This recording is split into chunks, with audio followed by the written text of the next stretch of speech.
Let's get a little weird. Let's get a little odd. Is that been the same, baby? Look up. Heard you ran away with the liquor. Don't you wanna stay for a minute? Got me in my head, now I'm spinning. Hanging on a ledge when you all alone. It's the ODDCAST. Hey folks, welcome back to the ODDCAST podcast, where we talk about people who are turning their passion into profession and subsequently their passion into paychecks. We have a very special guest tonight coming to us from Colorado. We have Rumin8. Rumin8, how are you doing this evening? It's a pleasure to have you on. I'm good. Thanks for having me. How are you doing? I'm doing excellent. It's a beautiful night here in California.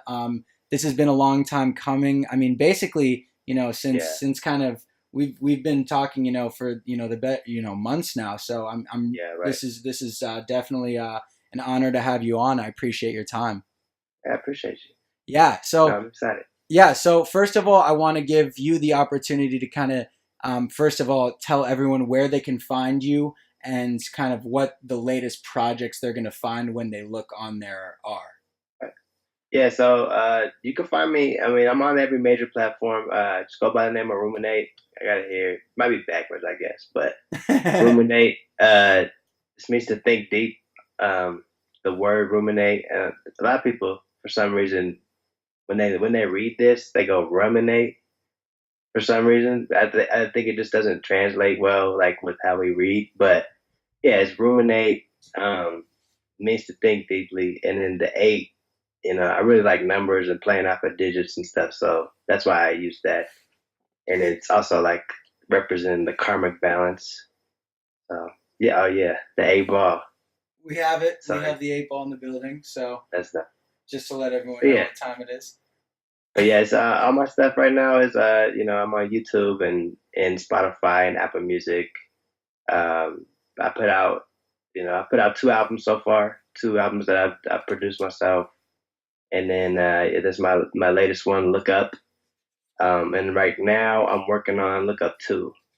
So it's going to be kind of another play off of that concept, which is, we spend so much time looking down at what is our phones really, but really into our palms and, not really doing anything. And we're kind of missing life a little bit. So that's kind of the concept, but it's a lot of metaphorical songs in that. And so that's my latest project. I do a series of Rumin8 remakes where I'll take popular songs and then just completely reproduce them to make them sound kind of my own style rather than what they are currently.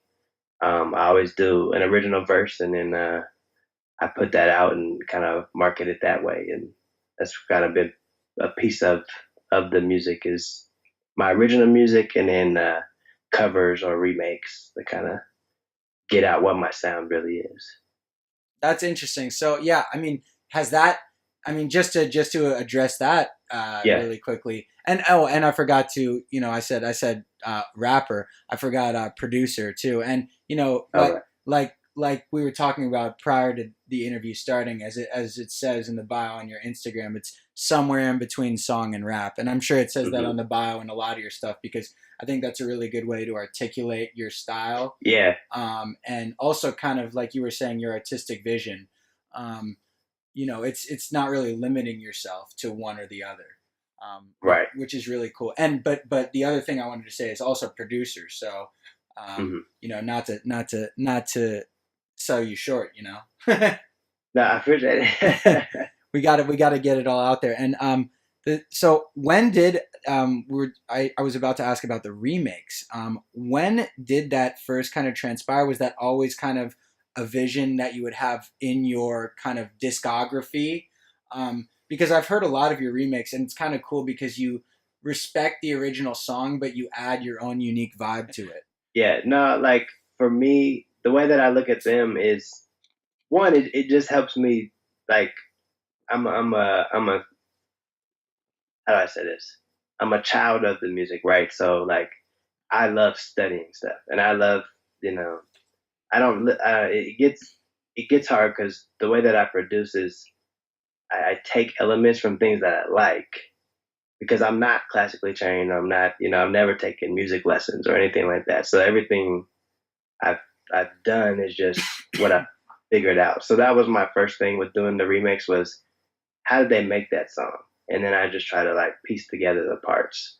And I got, better and better at it. And then my thing is I like, I like features on songs. Okay. Because I feel like it gives, I like looking at albums and saying, oh, I know that feature. So I want to kind of hear what these two styles sound like. And you kind of know, you see a Kid Cudi feature, you know what it's going to kind of sound like, right? Yeah. And it's cool to kind of like see artists. So for me, it's like, I don't know these artists or, I don't have a chance to work with these big labels. So my way of doing it is I want to remake your song and do a feature the way I would do it if I was, remixing or just a feature on this song that somebody else made. And that's kind of where it started.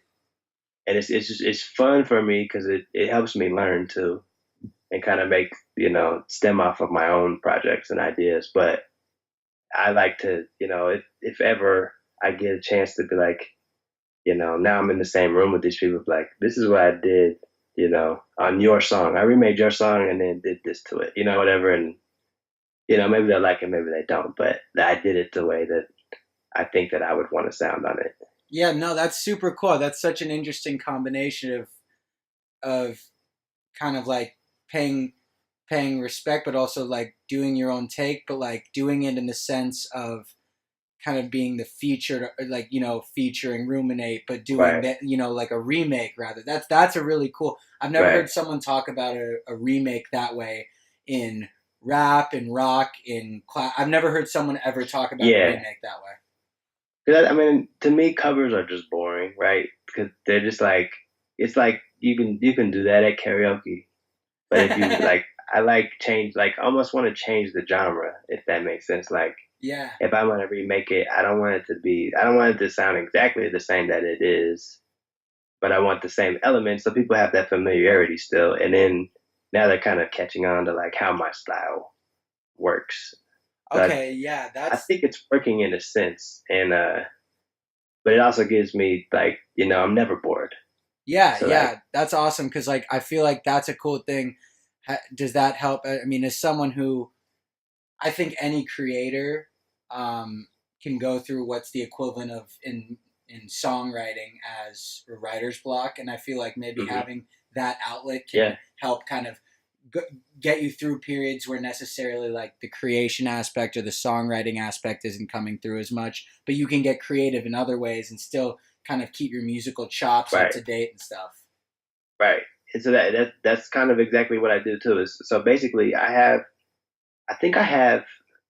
9 or 10 remakes that are out now, but I have probably like 25 that are started. Wow. And some that are completed, some that are not, that I don't know. I just kind of sit and go back but that's what I do. So I'll either have writer's block or I'll have, like beat maker's block, where it's like I'm just not putting anything together that I really feel right now. So that's when I'll step away and then I'll go back into the remakes and be like, at least I know how this is supposed to be formulated. So then I can kind of get back into it. And then, it's just, I think that's the hardest part about being creative or doing something that you're pushing out that is creative is like, there's not a process where I can be like, if I do this for 15 minutes and this for 15 minutes, then I'll be done. It's like, it may take me 5 minutes. It could take me 5 hours, like to get into the right zone. So it's hard, but it needs some kind of like finding that structure. Like, even if it's like, I only have 2 hours today to work on it, it kind of helps sometimes. If I have too much time, it's like I start 5 different projects and it's like, I ain't really get anything done, but in a couple of weeks I will, because then I have 5 projects that I keep going back to. But it's different, I guess. I think the super interesting part of that is like with the writer's block, with even, I mean, it happens like with creative blocks too, just in general. Yeah. And we were talking prior to the program, and I keep saying this, but you know, I got hit up about, you know, finishing, you know, a video tonight, and you know, best believe that I'm gonna have it done, and if anything, I'm gonna have it done faster than I would have if I had, you know, however many, you know, couple, Right. you know, a week or two to finish it, because it's just like I there's something to be said about, there are people who kind of work a little better when their back's against the wall. Yeah. And yeah, it's just kind of, I mean, self-awareness is pretty big. And like you said, the other point I wanted to address, you made a really good point, is the lack of structure when you're in the creative world, and the lack of a clear path to success. Like, oh, if I wake up at, you know, 9 and, you know, go to my job and take a, you know, 30-minute lunch and go back to my job and work till 5, you know, I'm going to get and do a good job, I'm going to get promoted within the company, and this, that, I'm going to get dental, and, you know, but Right. when you're in a creative space, there's no set thing for how that can fully function. And that's the thing of where it's like, you know, the leap of faith, of, you know, doing that. And like, that's what's impressive about people like you, is that you've put out, you know, 2 albums. You have, I mean, awesome merchandise. You're playing shows, and yet you still hold down a job. So I mean, that's even gnarlier. People like you, I find that truly inspirational. Oh, thanks, man. Yeah. Yeah, that I also, it helps me too that I mostly get to work from home, which is cool. But at the same time, it's almost better when I go into the office, only because it's like I go in and then I'm done when I come home. And it's like when I work, it's like it's never really done, and I've been in the same place all day, and it's just like mentally exhausting. So that's the different part too. But I have the flexibility to be like, you know, if I had a show or something and I needed to prepare stuff, I could do that during my lunch break. Just go up to the studio room and do that for an hour or whatever, and then go back to work. But yeah, man, I don't know. I feel like it's definitely a leap when you're thinking about trying to monetize what you really want to put your efforts and your works into, and then taking that jump into an unstructured environment. Yeah, yeah. I mean, and you know, that being said, you know, with the opportunities nowadays, you know, via social media and, you know, the creation of, you know, YouTube accounts, there are so many vehicles to monetize, but yet you still, I mean, as someone who, I mean, as personally, I mean, I know I do, and I can know, I know from knowing you, you know, 3 4 months, it's just not, Right. it's, you don't want to do it in a disingenuous manner. Right. Even though there are so many ways to do it. I mean, whether it's becoming a brand affiliate for something on Instagram, but there are a lot of cool products out there that are running like cool programs, and you know, I think it's just kind of matching stuff like that with your vision, or whether it's monetizing via playing shows. You know, it's matching the, I'm sure, like the True. venue and the artist that you're teaming up with to play the show's vision. You know. Yeah. No, that's true. And I think that's a good point, because like the shows is what truly should be the product, right? Yes. And I think that's what I learned that listening to Donald Glover, and he was talking about, he was like, you know, the music. He's like, you know, that's what I love to do, and that's what, you know, I focus on. But that's the smell. Like you go into a bread shop, that's the smell of the bread. Wow. That's all that the music is. But the show, the experience is the actual bread that you're getting, you know. And it changed my perspective on like how I look at things. Like I want the shows to be more of like a, you know, this is an experience you cannot get anywhere else. Yeah. It's enhanced by it because you know the music, but it's not something that you can just get like you can with music right now. You can get music for free everywhere. Wow. But the experience that you can give, and that's what, you know, it's the same. It's like with movies and stuff. It's like they get all these big budgets to create an experience for you, like just because Avengers just came out, and I know people are like going crazy over that. To get somebody to sit into a 3-hour movie, like they have to really be invested big time. into it.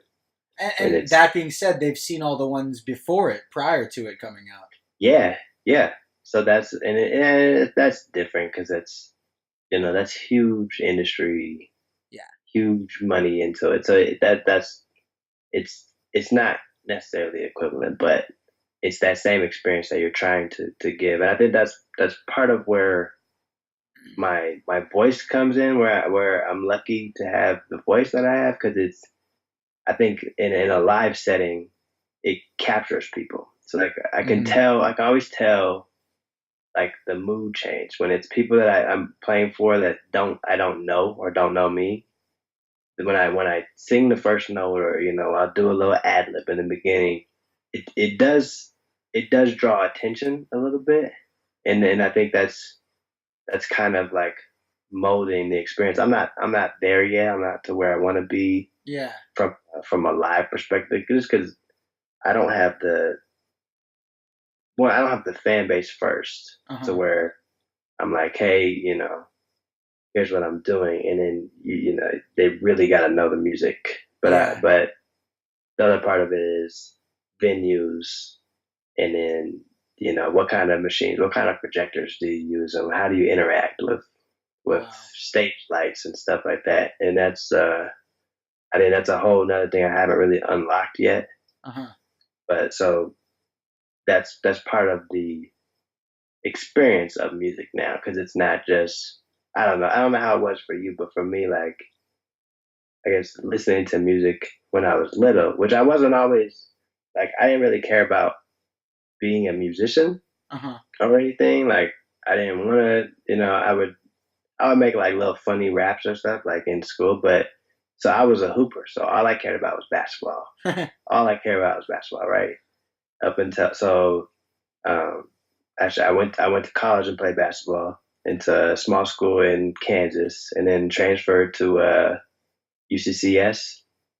And then on my transfer, I've had 4 knee surgeries on my right knee, and so they told me I could play another year, but then I probably won't be able to walk. So like, maybe they say you gotta stop playing. It's just I don't have anything there, so it's just bone on bone. Oh, so it's like Osgood Slaughters on steroids. Nah, so I tore my ACL when I was 13, actually, playing football. And that's really the only injury I've like ever had, right? But it also bucket tore my meniscus. So your meniscus sits in between your two bones in your leg, and so all they can do for that is cut it out. So they did it the first time. I had 2, and then I played with my senior year of high school with it torn, and then got it fixed, and I tore it out more. And so then it's just it's just bone on bone, just it's deteriorating. So it's like it's just I could have a knee replacement already, but they said I'm too young. You need to be like 55 because they only last for like 15 years. Yeah, and they're like, I feel like that's like a whole nother level of like the technology improving. Like people complain about like people complain about like computers or cell phones, like talk about like a knee or a hip, Yeah, right. But so I mean that's interesting. I mean, can you even play pickup now or no? I mean, I'm not supposed to at all, really. I actually, my friends convinced me to play like 3 months ago, and then it just swells up so much I can hardly walk.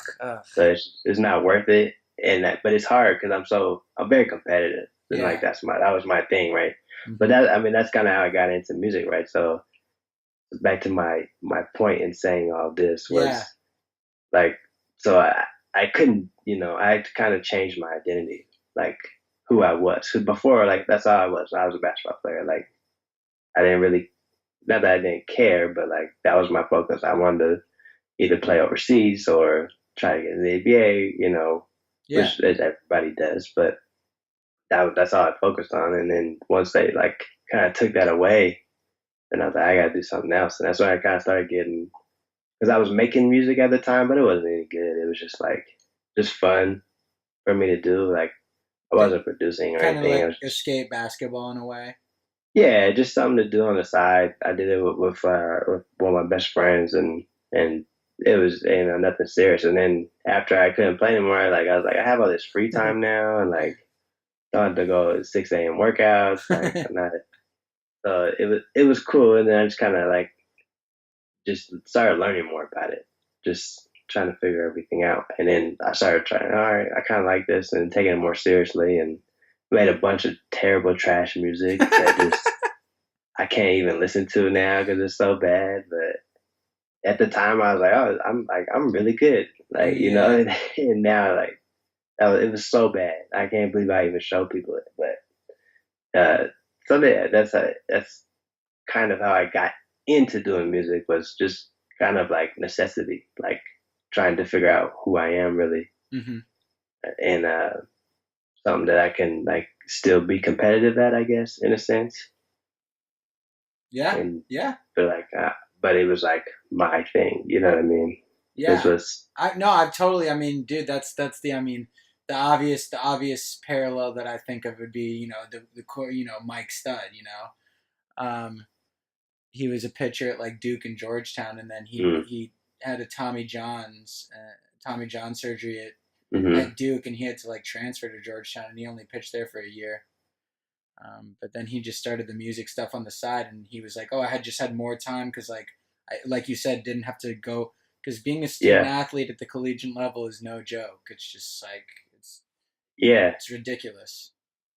But my advantage to that, my freshman year, was I was in a town in Kansas of 1,000 people, and there Whoa, was like only that's like some last chance you stuff. yeah, Are yeah. I think they are in Independence, Kansas in the Oh, second are they season. really? Yeah, yeah, yeah. No, I think you're right. Yeah. I think it's smaller than than that town. Wow. So how wild that must have been. I mean, that's a whole different vibe. 1,000 people. So 1,000 people in the town, 200 kids in the school, and Holy all but moly. all there was like nobody went there if you weren't an athlete. It was like all athletes there. Wow, that's wild. But That's I mean, it was cool for me because again I didn't care about anything else but playing basketball. So that's all I did. I didn't party. I didn't do anything but just play. You know what I mean? Or work on it. yeah, that's crazy. Um, well, yeah, I guess I mean, an interesting thing to loop back on was, I mean, we just got into a great, conversation to start, so I figured, why ruin the trajectory of it. Yeah, sorry. I kind of went on a tangent No, there. no, no. That's kind of the best. That's the best. The best conversations are usually ones where they just flow like that, in my opinion.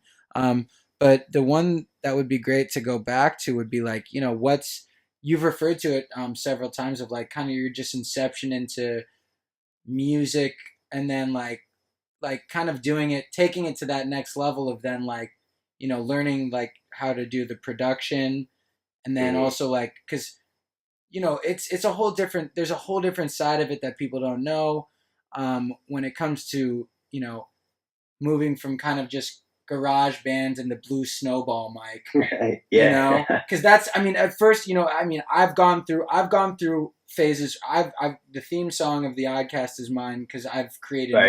I've created music my whole life.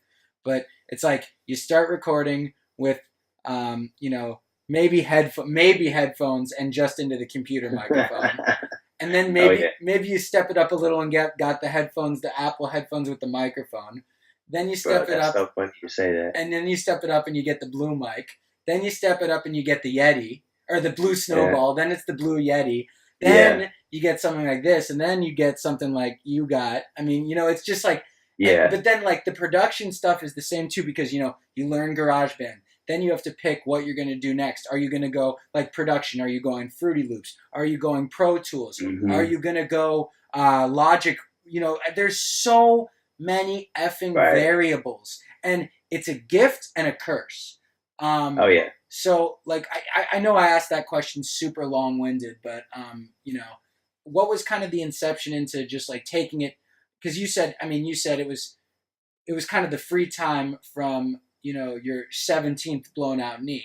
um, Right. I mean, dude, it sounds like you went through the. I mean, that must have been you're a boss for just like bouncing back and kind of like. I mean, I'm sure there was moments where you were discouraged, but I really respect that you just hopped into something else and like was like weren't Yeah, didn't let that define you. I don't think that's unique to me though, because I No. mean, I think that's something that I think every college athlete that doesn't go pro has that. You know what I mean? It's a really good point. I don't Wow. think anybody's really prepared for like, because one, it takes so much effort just to be a college athlete. So you spend a lot of time doing that. Yeah. And I think at every point, you know, for what 95% of the people, they're not gonna do it ever again after the last game. You know, outside of, you know, for fun or if they go into coaching, and that's a different story too. But yeah, and a lot of them were like the baller at their high school, like yeah, exactly. And that's what's funny too, because like even in Kansas, like there was a bunch of kids that would come that were local to Kansas, but you know they weren't stars on the team, but in their school they were, you know, they were the big names of the county or, you know, whatever. And it's just different because it's smaller there, obviously, but yeah. It's yeah, and I think it's hard, and maybe even in high school, if you don't go to the collegiate athlete, there is that void that I think you've got to figure out kind of who you are, and I don't think that's something that we really address, like society wise. I guess I don't know, culturally, not at all. Because you think about last year's March Madness, right? Like, so this year we have Zion. Zion's the big name, and he's gonna, you know, you'll see him in the NBA for the next 10 or 15 years. Mm-hmm. But like, do you remember like really anybody else? Dude, I don't remember a single person on whoever was the big upset team this year. Even I don't know a single person from that team. But those dudes are so good. Yeah, that's what I'm saying. Oh yeah, all those kids are freaking ballers, and they like bust their tail every single day. Like they would make me look like a fool. Right, but then it's just gone. Right, so now they played their last March Madness. Like they made it to the tournament, biggest thing that they'll ever do in their sports careers, and you know now they got to figure out who they are. Yeah, and I think I think I was almost lucky that I didn't have to wait. You know, I didn't have to keep playing and then figure it out, and then, you know, start working. You know, graduating college, and all that. I at least had, you know, I had 3 years to be like, all right, this is not me anymore. I got to figure something else, you know, to kind of fill this. Wow. So it was like a natural buffer almost in a way. Yeah. And I don't if I wouldn't done that, I don't think I would have gotten into music as big too, because that's what I was like, all right. And like you said, there's so many options. Like I could pick this program, or what does this do? Why is this one special? Why is this the best one? And that's kind of like, I'm a learner, so like I'm not like I have to know. Like I get obsessive with things. Like it's kind of definitely a curse on most things. Like I got really big into pinball machines lately for some reason, and so I've been like researching like what's the best pinball machine, like why do people like pinball? I don't even never liked pinball that much, but like my grandparents had an old one in their basement, so I moved it into my house just to have a pinball machine now, like from 1974. Dude, that's so dope. I would eat up stuff like that, man. That's awesome. Yeah. But that's how I am with like everything. Is it still working? I'm restoring it a little bit. So that's another thing. I don't know how to do that, but I'm just like figuring it out. You'll figure it out, yeah. So it's a waste of time for sure. Like I'm obsessed about it. But that's how I am with everything. So like I think that's part why music is just like it's such a challenge. Yeah. Because there's always something new to know, and you can't just like, I don't know, you can't just like, well, I don't know. In this today, I think you can just do it. You know, you can just be a rapper. You can just go onto YouTube and find you know, whoever you like, type beat and rap on it and put it out and say that's you. But there is more. Well, like there's more to it to learn, and if it was only that, I won't think I would like it as much. That's why Big Crit must be. I mean, you must love Big Crit. I do love Big Crit, yeah. Yeah, because I mean, what was even cooler is he took it even like a further level to where he had like, you know, guys and gals come into the studio and like play like trumpet and like trombone on tracks, and he would like sample that. He was just like, or he is, but I mean, I haven't heard much buzzing from him lately. He's not respected that much, which is weird. But I think he's okay with it. Yeah, and he's at a level to where, he's big enough. I think. I just think he's. I don't know. There's so many rappers that are bigger than him right now, but they're not, nearly as talented. There's a difference between talent and then like how you monetize things. And I'm not saying that it's bad. It's just different. Yeah, I mean, like, you have Big Crit, and then you have, let's take, Lil Yachty showing up in a Target commercial. Yeah, not knocking one or the other, but it's like you said, it's two different styles of eating, yeah. And Big Crit is gonna get like, he's gonna get the Mississippi following, the people who love like solid production and then like kind of unique, like that unique Southern flow. And then he's also gonna get some like, some of those hip hop heads who just like love his like lyricism and stuff like that. But I definitely really respect the fact of taking that route in this day and age. I have to say, like, if you put a gun to my head and said which one do I prefer, I'd prefer the route that Crit is taking. I mean, if I had to. And I respect both. I think the other thing that people don't, because we're so in like the now right now, like what's going on right now, and a lot of it too is that the demographic is so much younger. Like before you had to be old enough to be able to figure out how to get, for me, like how to download your music from LimeWire or something like that, and put it on your, I didn't even have an iPad. I had like a little thing that like, I don't know, like a little pair or something, but you could put like, 15 songs on it or whatever. And before that, a Discman, so you put the CD in there. It's like that was different. But then today, it's like 8 to 12-year-olds that are making all the money on streams and stuff, because that's who's listening to it. Well, like probably 8 to 14 or whatever. You know what I mean? Yeah, that's who's like. But I mean, that's even like on a even another level of revenue. That's who's like attending the shows. That's who's buying the merch. That's who's getting their parents to buy the merch for them. Yeah. That's who's signing up and paying whatever to. I mean, there's like probably fan clubs, and if there's not, they'd be fools not to have tried that. But that's an interesting point of the demographic kind of changing. And I mean, frankly, it's undeniable. And I wonder if there's more. I think you make a good point in that the access, I mean, we see now kids on iPads, maneuvering it as well as us.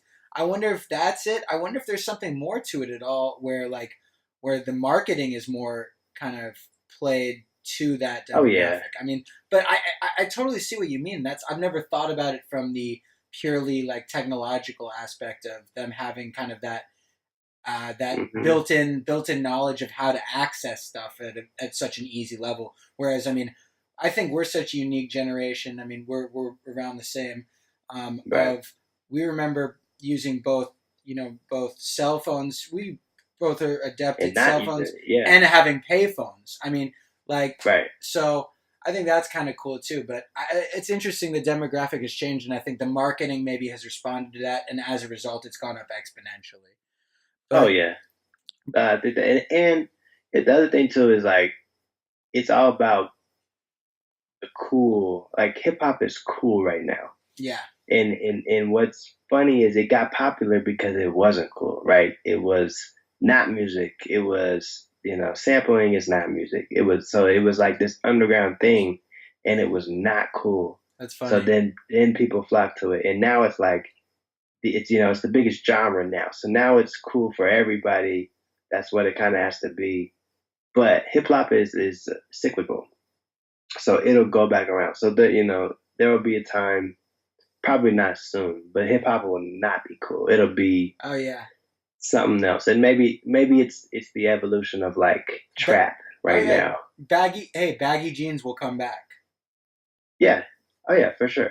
It's just that's how. And if you look at hip hop at all from its origination, all it has done is gone in cycles. Mm-hmm. Went from it's evolved, but it's always gone into cycles from basically pop songs to underground lyrical songs to somewhere in between, and then back. Yeah, and that's kind of where we are. I think we're back in the more pop-ish type of songs today, which is heavy 808s and hi-hats and just talking about money, and it makes it people want to listen to it in the club, and or put it on like highlight videos to see on little short clips or whatever. But it will eventually turn, and I think for me it's hard too, because I don't like to define my music as hip hop, but I feel like it has to be.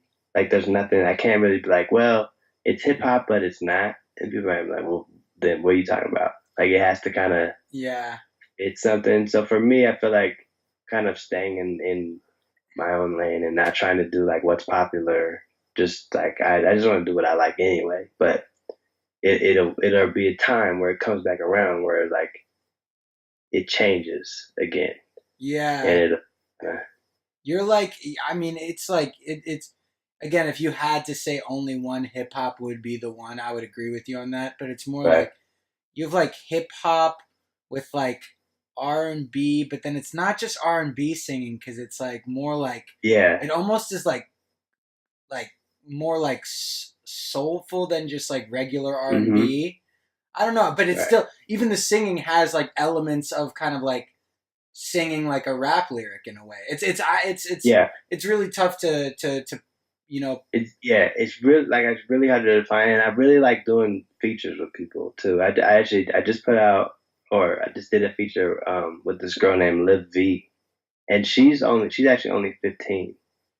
So I had met her through Instagram, and she's really talented. So she actually she produces, and she can sing, and so she sent me over this thing of she basically sent me the Logic file that she made, right? So she used like all stock Logic stuff. Wow. And so I took it and kind of spiced it up a little bit. I switched out her drums. And then she sent me, like, she didn't record anything to it, but she gave me like a video of her walking through it. Okay. So I kind of just did my own thing on it, right? So like what I thought I was trying to hear. Wow. Or what, and it actually turned into a really dope song. It's called Sleep Talking. I believe I heard that. Yeah. Yeah. So it's just cool because our voices are like, they sound really cool against each other. Yeah. So I mean, just stuff like that. Like I really like doing features because I feel like I bring like almost like a jazz type of the way that, like, it's not like I'm on every bar. It's like it's very like shifty, and it could, I don't know. Not everybody likes jazz, so it's like, that could be annoying to some people. But I think it's like it's where I am very unique than in this space, at least, which is hard. It's just hard to do right now because everybody's trying to do it. Yeah, I mean, well, I think that's the overarching one of that, is like that kind of plays into the whole Rumin8 kind of philosophy and the whole name of like kind of being more, thoughtful about like your music and stuff, and not just, following the mold and following whatever trend is hot right now. It's kind of staying true to your artistic vision, but also evolving your artistic vision, collaborating with, like you said, featuring, collaborating with as many people as possible. I mean, that's pretty awesome. And frankly, that's probably like the fastest and easiest way to, not easiest that it's like in a bad way, but to grow as an artist, I think. Right. Is just to like be nice, respect as many people as possible, be unique, stay to yourself, stay to your lane, but collaborate and learn from as many people as possible. Yeah. Right. Yeah, that's awesome. And I mean, yeah, to your point earlier as well, just going back to the live show stuff too. I think Mhm. that's really fun. You know, if you could ever, like collaborate live with someone. I mean, Yeah, that's a whole nother level of collaboration where it's like you're gonna, no matter what, you're gonna be bonded to that person for life. Just because there's nothing right. probably like doing an individual live performance, but then doing it with a friend and a counterpart in the same line of work that you are in. It has to be awesome. Right. Oh yeah. And actually my so a good friend from high school, and actually we've been working together since we found out that we each did music. We hadn't talked in a while and then just happened to link and then but he went to school for being an audio engineer. Wow. And so he's my engineer on most of my stuff anyway, and I've learned a ton from him. And so in the last couple of live shows, I've had him up there with me, like running the looper and stuff like that. So it's definitely it's pretty cool like that. But I think with the artists, definitely would be different, like some kind of. I mean, I guess I've done some like I've gone up with one of my friends, Ray Ellie, and done some music with him, like just a couple of songs, but That's sick it's though. still it's fun that way. But there's something to the live shows that we're not getting. I think you know what I mean. That it's not a and that's what's hard because it's kind of like a chicken or the egg type thing. Like Huh. you need to do it. You need to do live shows to gain fans, but you also need fans to do live music, right? So you kind of can't. Yeah. It's very hard, and so I've kind of held off from shows for a little bit, especially right now while I'm working on Look Up 2, Uh-huh. because there's just not that much to benefit from when you're doing local shows and you're not, a lot of times it's like I did one where like I'm the headliner, right? So like I'm the headliner, and then I'm picking other acts that are people I know. So it's a good show. It's fun, and we're all getting people to go, but it's not necessarily like advancing you, if that Yeah. makes sense. It doesn't make you, it.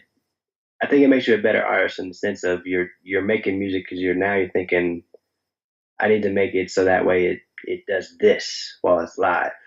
But it's not necessarily like, oh, you performed like in a show that all your friends went to.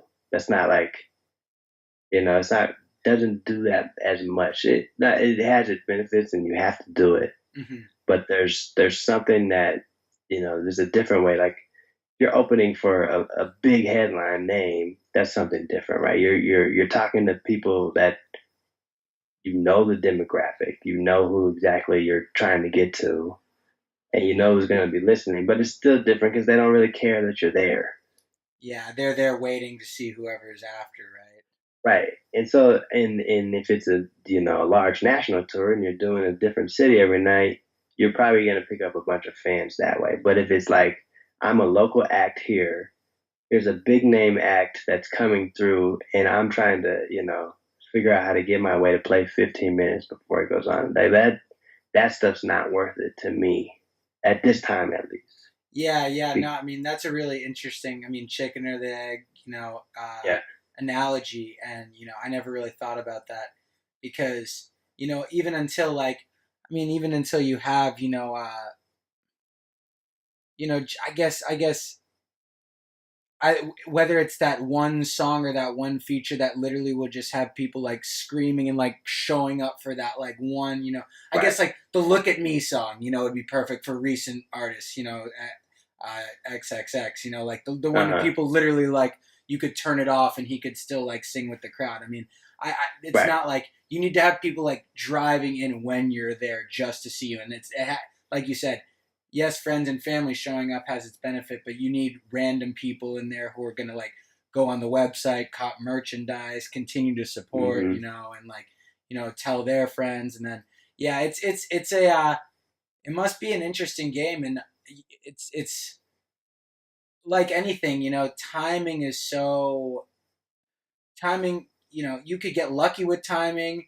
You could, you could get unlucky with timing, but if you stay consistent and keep pushing, you know, the opportunity will present itself at one time, you know, where, you know, it'll be beneficial to do shows, I believe, for you. And, Yeah. you know, especially if, you know, the genuine thing that you said earlier is if you can get the reaction, because I've even seen like where, like when I first heard you and I was like, okay, I heard it on Spotify. I was like, dang, this dude has a good voice, but I don't know. I was like, you know, I was like skeptical. I was like, is it studioed out?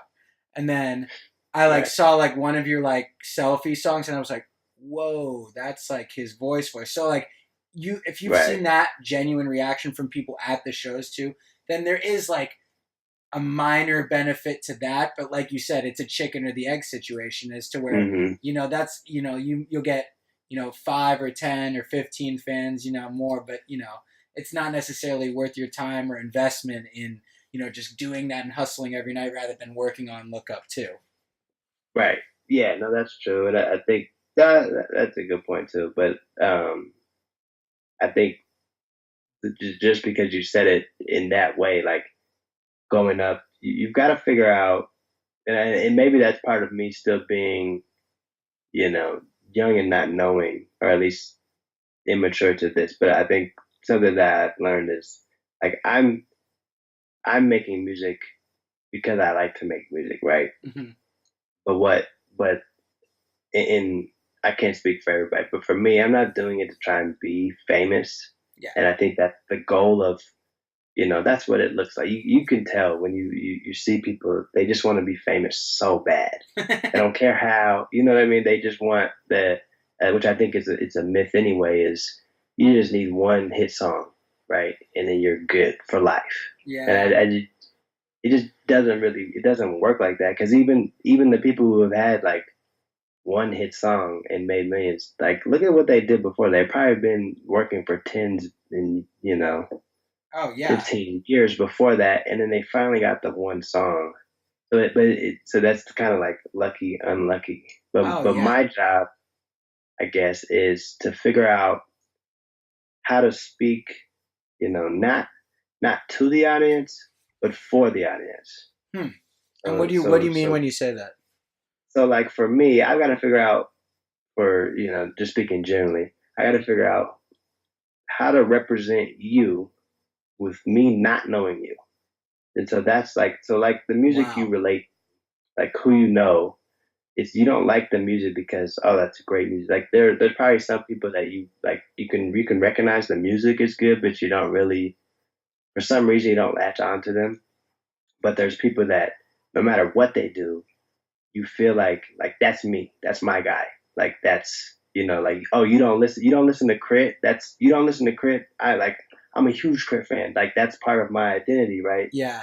So like there's got to be a way to kind of find that switch for people to be like, oh, like, yeah, like I really connect with Rumin8. Like he speaks how I think.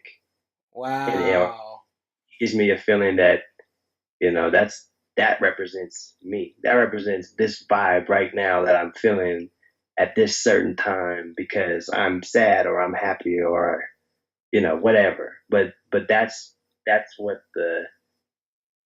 for me, that's what I think about, is that's my goal, is to try and do that for people. But that's the hard part, right? How do you do that without knowing people? And then I think it is easier for like people I know. I think they can relate to it a lot better. But even then, they're not the ones that I'm speaking to. Yeah. It's the people that I don't know that I can somehow represent. Wow. Through. What a dichotomy. Yeah, right. What a dichotomy. That's very deep. That's very deep. I mean, I've never thought, I was trying to think as you were saying that, I was kind of multitasking in my head, and I was trying to think, you know, there's no real art form that, I mean, I know that's your philosophy, but I think that is kind of what a lot of musicians should be, that if you had a singular way to articulate the goal of a musician, I think that actually, though, even in any type of art form, I think that's kind of unique to musicians. I mean, because like, you know, let's say like directors, they're kind of directing a movie like, you know, that they maybe wouldn't want to see, but that'll bring in an audience that they think the audience will think is cool, whether it's because of special effects or action. I mean, that's not the same as music. Podcasting, I'm just kind of making a podcast that not necessarily represents people, but I just want to inspire people and make, you know, but it's not the same. But I've never really, because we all tend to, not we all, but a lot of people tend to bunch kind of the driving force behind artists or creators into one category. But there are uniquenesses and differences within what you're trying to achieve with your music versus what I'm trying to achieve with the podcast. I mean, they're generally very similar, but once you get down to the specificities, like you identifying that, I never could have articulated that. And I think that is part of my brand, is like, and maybe that's why that's fun. I don't know why this relates, but maybe that's why I like Demetri Martin so much. And maybe you have to watch one of his specials and tell me what you think, because that's like, he makes the simplest ideas and then kind of like he makes into a joke, obviously, because it's a comedian, but it is really thoughtful. Yeah. And so that's what I try to do. And it's cliche to say, because it's cliche to say now, like, oh yeah, everything is just mumble rap and they don't think about anything, which, it's not saying that that's true or not true, but it's an easy thing to say because you listen to the lyrics and like, all right, you wrote one thing down on the paper and then you said it over 100 times and then that was your song. It's hard because I hate it so much, but I get it. Yeah, exactly. I mean, and I ultimately, like, the entrepreneurial side of me respects the hustle. Right. So I know that's a cliche thing to say. I mean, but like you said, that's kind of like picking your own, battle within what you want to do. Like, I just look at that as kind of like an example of, hey, if you like that and that's, how the way you approach it, then, that's probably a good idea to use people who've made it like that as not necessarily a blueprint, but at least kind of a guide. And if you don't want to do that, then pick someone else, pick like obviously the stereotypical one would be because of the Lil Pump J. Cole thing. Pick a J. Cole, Right. So, yeah, I had to, Yeah. But, no, it's really interesting. And, hey, I mean, Pump is at the point where that kid is set for freaking life. I mean, already. Right. There's like millions upon tens of, if not 100. I mean, like, it's wild. So more power to him for figuring out and how to monetize it. Yeah, but it's so interesting, the whole, like, and I don't want to sound like, oh, the man, but it's the whole like machine and the A&Rs and the studios behind it, like pushing the stuff and like what they see as fit. It's such an interesting process. And I mean, that type of stuff goes on within Hollywood. It goes on within podcasting. It goes on within sports of like lineage, playing into it. But I mean, it's music is such an interesting one because, like you said, it's I mean, I really love how you said it's a representation of who you want your listeners to be. I mean, I think that's kind of like, because I think you're going out after, like, I think mumble rappers are going after a certain demographic to listen to. I mean, if you're smart, that's what you're going after. You're going after a demographic if you're starting any endeavor. And I mean, I think it's good to be self-aware. I mean, I know I said that early on in the podcast, but self-awareness is a gift. And it's something that we have to practice and have to constantly continue to develop. Well, and now a lot of people have too. Like I know there was some statistic. Now I'm just making stuff up because I don't remember what it was, but I think it was like 80% of people don't understand how they come off to other people. Wow. And so until you learn that, but it's interesting. You can always tell, like, when somebody's a little bit off or like just a little bit awkward because they don't understand not even what they're saying, but just how they're saying it to people. Because you can't see yourself. Yeah. You don't see yourself. But it's hard to do anything without that, at least that you make decisions on, without being self-aware. Yeah, that's totally true. that's why it's definitely. I mean, I think within music too, it's probably not good to surround yourself. It's good to surround yourself with positive people who are going to be like, "Yo, keep pushing the Rumin8 stuff. I love, and when you have a good thing, they'll be like, keep pushing that line, keep pushing that line." Yeah. But it's not good to have yes men and yes women within the team. And it's such a subtle distinction because like, constructive criticism is hard to give and it's hard to take. But if you have the people who are doing it in the right way and they're doing it in the right way, that's nothing but 100% helpful. No, I agree. And speaking, I was just going to talk about Narwhal. Oh yeah, well, dude, Just, that's what I could relate that to is how you were saying how we've been a running theme throughout this has been from the remakes to kind of like influences to all that is he's so cool and unique and really he brings something to the table without making it the Nardwuar show, right? Like yeah, it's just more like he has a funny personality and he's so well researched and he seems like such a nice genuine guy and nothing beats the reaction of the rappers and musicians like getting some like picture of them from like back in the day and being like, how the heck did you get your hands on this? Like, but so I would say he's gotten like he's a lot better now, and people are like know who he is, so they're cooler about it. But I cracked up at the Nas one, right? I don't know if you've ever seen that one. Yeah. So Nas is my all-time favorite rapper, just like musician in general. And so I watched that one, and man, like Narwhal was weird. Like to him, like I don't. If you watch that one, because like Nas gets pissed. Does he really? I can see it. I mean, I can see it. Nas seems to be a fairly like straight shooter, very serious kind of driven dude. I can see how Nardwuar would rub him the wrong way. Well, like he kept like bringing stuff out, but like it's not like the other ones where he's like, "Oh, how'd you know that?" It was just like random stuff, but like of things like that kind of related. And he was like, "Oh, that's cool." And like how usually he's like, "Yeah, this is for you," but like and now it's like, "Oh, is this for me?" And he's like, "Nope, you can't have that one." Like weird stuff. What? And then like. Yeah, like it was weird, man. And then like he kept putting the mic too close to his face, and like I've seen him do that. Like by the end of it, like how he does that do. Yep. He would not do it. Wow. He didn't do it. Wow. So he was kind of getting his Eric Andre show on.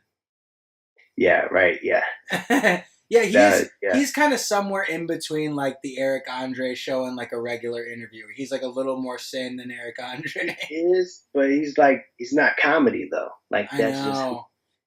It's like it's just odd. It's almost like some Adult Swim stuff, Yeah, he should probably be on Adult Swim. Yeah, it's totally like that, like Steve Brule kind of stuff and all that stuff on there. Yeah. Which is but I wonder how he does get all that stuff, like all the information on people. He must have connects in the journalism world. I wonder what he did prior to this, but he must have connects where he can just like look up like some like high school friend and then calls them up and such and such. Like, you're probably right. I bet like what's it called? TMZ would love to hire him. Oh yeah, for sure. that would be interesting. Then it would be all bad. Oh, everybody, man. All the time. Oh, dude. Bro, he would have everyone on blast. Like, he would have, like we're not anything, like, huge. He would have you and me on blast at that point. Like, that's crazy. But that being said, dude, I definitely, we've ran the gamut on a lot of good subjects. Yeah. I definitely want to give you now the opportunity, any other subject you want to cover. But any shout outs you want to give, what you have coming up for everyone out there, the listeners, your fans and followers and listeners to look forward to, what the ODDCAST listeners have to look forward to. Yeah. Okay. Yeah. No, but thanks, man. This has been cool. I like this too. I like that it's not that structured, but, yeah, for shout outs, I'd like to shout out Soundbender Studios for sure. That's my guy Tyler Halkett. That's the this sound engineer, and he's been, just invested in this as much as I am, and that's been really cool. That's he's helped a ton. Got the first real single I ever put out. I did that with him, Element, and that one was a cool one. We did a video for that one and stuff. But pretty much everybody that's like really been listening to the words and like what I say, I think is who I want to shout out, because I think it's just hard right now. It even in we all have such short attention spans. So just to be able to get into the zone, to be able to listen to stuff and like, oh, that connects. I get messages from people like, I didn't get what you meant when you said this. Now I get it. Like, that's crazy. And like, it is cool to kind of see that play out in other people's minds kind of after I've done it. So that's just shout out to everybody that's really like just taking the time to listen, because it's hard. Like that's a skill of people today, like to really listen to what the metaphors mean, or like kind of break it down. It's easy to do in like movies and stuff, like Us. I don't know if you saw that, or Us, or Get Out. Like that's the cool thing to do. Like I said, it's all cyclical, right? So so now movies are getting back into, oh, what did that really mean? What's this metaphor? What's this little Easter eggs? Like, people really like that again now, and I think it's going to be the same way in music.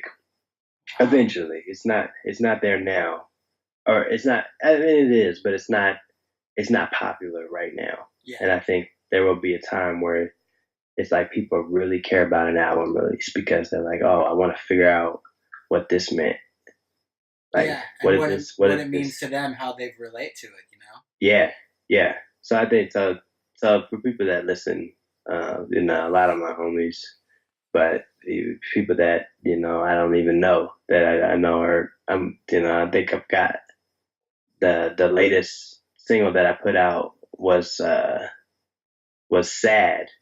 The Extentation, that remake, and that one I think it took off actually on Spotify and Apple Music pretty well. I think it's got like 70 different countries. Wow, that's awesome. For Sad, yeah. So it's cool. So it's weird to think about, like, all these people are listening to somebody that I'm making in this room, right? Yeah. And it's like getting out. So yeah, that's cool. I shout out my girlfriend Karina. She's really supportive. She helps me a lot, so that's cool. And I think she's a really big fan.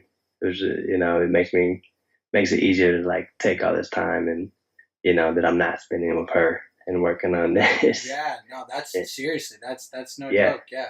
And hey, shout out to you guys' new pup too, man. Oh yeah, a little Shady. Young Shady. Yeah. I heard her whining outside a little bit earlier. Karina must have came and got her, but I should have came in for her. We'll do that on the next one. I'll bring her in for a little cameo. It's Shady on the track, man. I see you recording. Yeah. I see you recording with me. Yeah, man. Little 4-pound dog. There's the little princess of the house. Yeah. That's whatever she wants. Oh, man. That's good. No, yeah, man. And then what's what upcoming? Obviously, look up to. So I actually have So I'm thinking about. I've got a lot done right now. So actually, I work with an artist, Allison Frost, and she helped me. She's an artist, like a drawing artist. She does like sneakers, and she does this really cool thing around Colorado. We have this place called the Island, and like there's other places too, but the Island's like the one I know the most. It's an indoor sand volleyball, and so she like painted their all walls and stuff, and then she'll paint these like crazy scenes on volleyballs and like auction them off and stuff, and people buy them. Like, so she actually did the artwork for Look Up too, so that'll be cool. So that's pretty much. I mean, that's done, ready. And I'm trying to decide how many songs I want to put on there. But I actually have my next single coming out on May 10th that I just put out. So that's called Eyes. and that one's super different than anything I've done so far. It's a very like, it's almost like EDM pop in a way. Wow. But it's very like, I don't know. I really honestly don't know how people are gonna react to it because it's, again, it's attention span too, but it's real different. So that'll be out on Friday the 10th of this upcoming, of May. Yeah. When this comes out. But how tough is it to like? I mean, I know you just said like, how tough is it to like pick how many tracks you're gonna do, and then how tough is it to come out with like the release date? Do you even like, is it kind of when it's done, or do you like strategically overthink that? Yeah, I mean, I tried to strategically to a point it's like what benefits the most, honestly. Yeah. Like at this point, it's like, is it best to just put all of them out, or is it best to like, put the ones that only relate to the theme the best, and then save the others as singles or an EP later or something like that. So it's kind of how I'm basing it. I think I'm gonna try something new for this one. I think I'm gonna put out singles of the album before I put out the album this time, which is as an independent artist, they just make it hard, right? So like I don't know if you're a Black Bear fan, but I love Black Bear, and he just put out an album on last Friday, 26th. But for the last month, or I guess the last month and a half, he's been putting out a new song every Friday up until the release. But they're all out. There are already songs on the album, which I think is genius because then you got people with familiarity of songs that they already listening to the album. So it's like, I'm gonna like these better, because that's another thing that is interesting, is the music that you like isn't necessarily good music. It's just what you hear the most. So when you hear, wow. So like scientifically, if you hear, whatever you hear the most is what you like the most. So you hear a clip of a song on the radio, every time you turn on the radio, you start to like that song. You get the rhythms, you get the patterns, and your brain kind of identifies it. So then you hear it, a year later in a club, after 5 songs you didn't like or didn't know. Yeah. That song, you like that song because you know it. You know what I mean? That's crazy. I think that's smart that he did that, but I haven't figured out how to do it as an independent artist, because I can release those songs individually and then re-release them on the album. But like, with the different streaming services, then I have to make sure they're not duplicates and they don't mess with each other when they go on. So like, say I put one out and it gets picked up on some playlist or something and it gets 10,000 streams. Well, if I were to re-release it on the album, I think it resets on the album. So then I'll have 2 out. It's like one's not really getting any love and one's, so and those are the things that like the big labels can take care of. Whereas an independent artist, like, you can't do anything really. That's wild. That's the only thing you can really do to get around that is like, but like you said, I mean, it's not like the plays are going to count. Like, you release it on like another platform and like you just have that for all the ones that you specially release. And then that's true. And then you put the one album on like Spotify or iTunes. Right. But like, so that's still like a good idea. But if one goes crazy though on like, let's say you released it just on YouTube with like a couple pictures of you, or even like a mini music video. I mean, if that went crazy, it's not like those views are going to transfer over to the Spotify or iTunes, like you said. So it's something. It's something that no one ever. I mean, I wouldn't have even given it a second thought, but it's definitely that must be tough. Yeah, so because at some point you're like, does the release, when it released, does it even really matter? But you're just trying to find any kind of advantage that you have and do it that way. Yeah. So it's trial and error, and it's you got to work within the tools that you have. I don't have any big label agents that can go put the billboard up on I-25 or something, or in Times Square. Yeah. But so you got to use what you have. But yeah, it's very much. I mean, I think I'm gonna do is I'm gonna put some more singles out. I have Eyes coming out. I think I'm gonna do Frank Ocean's solo. Okay. So I have that as a remake, but there's also an Andre 3000 verse on solo. So what I'm gonna do is mix the two. So I think it's called Solo Reprise, which is like it's a 1 minute of like the craziest Andre 3000 verse. Yeah. If you listen to Frank Ocean's Blonde album, okay, and then there's an actual solo song. So I think I'm gonna do both of those and mash them together. Sick. And make something kind of cool. But damn, that's gonna be a wild process. It sounds like. Yeah, it's not. I pretty much got it done already. I just need to record it. Yeah. And hey, well, it's only a matter of time. Only a matter of time, and 2019's fixing up to be a great year. Oh yeah. And then beyond that, of course, and then the one thing I always like to round it off with, of course, on the ODDCAST we always talk about passion to paychecks, passion to profession, subsequently to paychecks.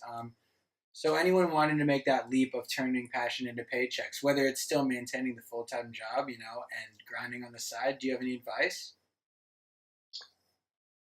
I feel like it's gonna sound stupid, but I feel like it's the only thing that like really relates. I mean, I think you have to do it, and you kind of have to own your own identity for it. And I think that's what stops a lot of people is.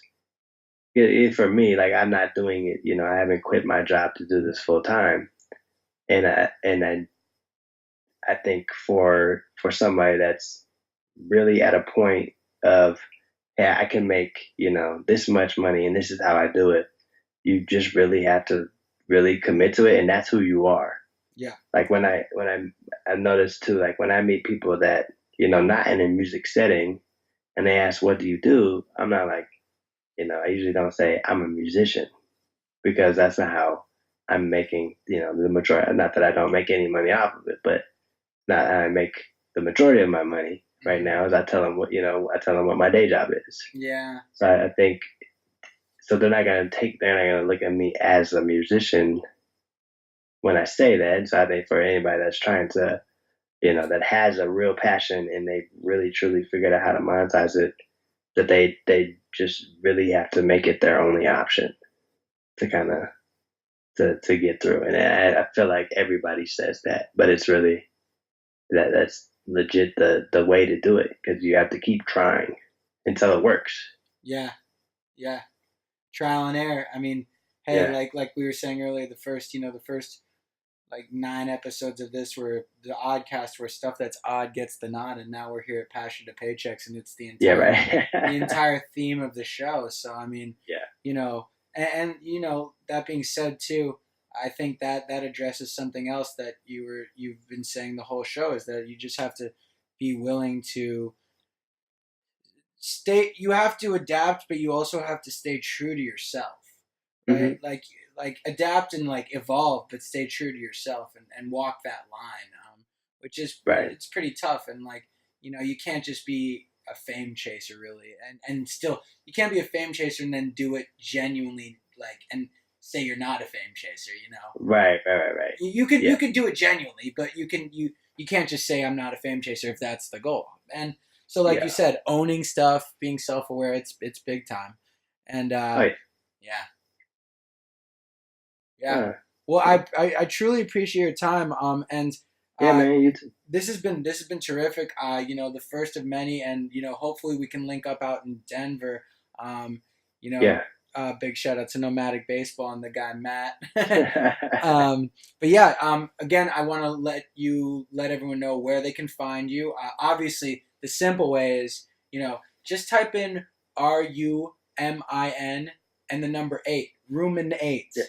It's you can find basically everything based off doing that, but let them. I mean, Rumin8 Raps on Instagram. Yeah, Rumin8 Raps on Instagram. That's my handle on Twitter too. I think Facebook as well. Rumin8raps.com is where I'll have all my releases come out. I have merch on there. I have hats and sweaters and T-shirts and so just a lot of cool stuff. albums, and you can find tour dates on there too. So it's a lot of fun though. But yeah, so look up. Yeah. And look up too. So and I want to briefly, you're telling me, I got to give the plug always to our friends over at Cowboy Star Jerky. Type in the ODDCAST 25 to get 25% off American Wagyu beef jerky, and find us at www.theoddcastlive and at _oddcast_podcast on Instagram. And again, that's Rumin8 Raps on Instagram and rumin8raps.com. And just ruminate, we'll have some, I'll mix some cool stuff for your music into the intro so they can get a little vibe, and put the link in the bio. But thank you so much for listening to another episode of the ODDCAST, where we talk about people turning their passion into paychecks. Rumin8, you want to take them out, sign them out? I appreciate everybody for listening. Hope you guys have a good night. Good night.